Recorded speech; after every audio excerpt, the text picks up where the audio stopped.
Le cookéo est devenu un ustensile qui est pratiquement dans toutes les cuisines. Et beaucoup de personnes m'ont demandé comment on cachérise le cookéo pour Pessah. Je vais vous expliquer très rapidement comment on cachérise le cookéo pour Pessah. On n'utilise pas le cookéo pendant 24 heures. Après 24 heures, on va démonter, on va bien nettoyer le cookéo de l'extérieur et de l'intérieur. Mais quand je dis bien, c'est vraiment bien. C'est-à-dire qu'on va nettoyer le plastique bien. On va nettoyer ici aussi très bien ces morceaux de plastique. Ensuite, nous allons prendre une assiette pour ne pas que les pièces tombent. Et on va séparer, on va enlever toutes les parties qu'on peut enlever. Alors, déjà, cette partie qui est pour la vapeur, on va l'enlever. On va enlever cette partie. Ensuite,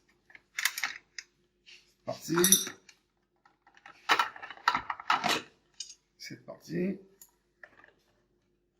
et ces parties-là. Donc, nous avons tout enlevé. Il ne faut pas oublier de séparer cette partie aussi. Et nous avons tout qui est séparé. On va bien nettoyer. Ici, il peut y avoir des taches de graisse. Et vous voyez ici, il y a un caoutchouc qui est inséparable. Mais des fois ici, quand c'est pas assez propre, ben on peut nettoyer pour arriver au point où on n'a pas l'habitude de nettoyer toute l'année. On peut s'en servir d'un cure-dent et on le fait passer légèrement, comme je le fais passer ici. On fait passer légèrement et puis on enlève tous les endroits où on ne peut pas arriver avec une brosse simple. Il faut nettoyer bien avec un cure-dent entre les vis, là, comme vous voyez. On peut avoir des miettes, des petites miettes qui sont accumulées. C'est pas forcément du chametz, mais c'est de la saleté qu'il faudrait bien enlever. Pour celui qui n'a pas la patience, on peut prendre un produit d'entretien. Ça peut être produit de vitre pour rendre inapte le goût.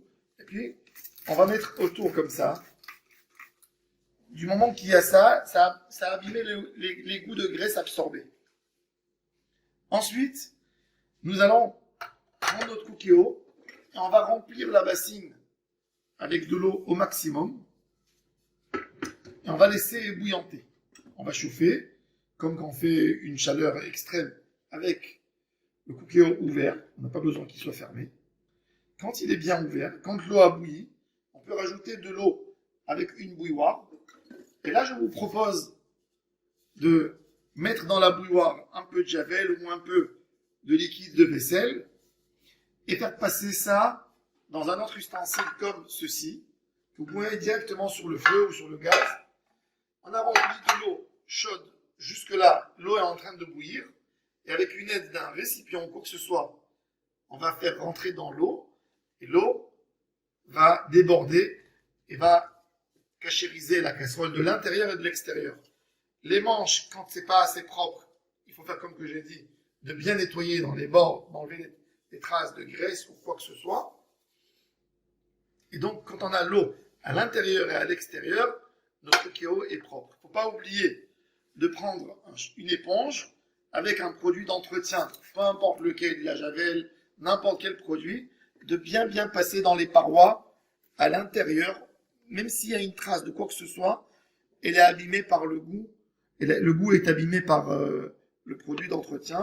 On fait passer bien dans tout, et surtout, ce qui est très important, les joints, le plastique, de nettoyer. Maintenant, on prend tous les ustensiles qu'on a enlevés et on va les cachériser dans cette grande casserole du cookéo. Quand elle est pleine d'eau, l'eau est en train de bouillir jusqu'en haut, on peut prendre ça avec l'aide d'une serviette ou d'un gant et on fait ceci. Et on tourne et l'eau chaude arrive partout. Avec une aide d'une louche, on peut prendre un peu et verser dans ces endroits-là que ce n'est pas arrivé. Tout de suite, directement, on met avec la louche, ici et de ce côté. Ensuite, on prend toutes ces petites pièces, ceci, et on met dedans. Ceci, on met dedans. Ceci, on met dedans. Ceci, on met dedans. Ceci, dedans. Et ceci, dedans. On a enlevé, on verse doucement l'eau, on laisse refroidir, et on a un cookéo caché le Pessah.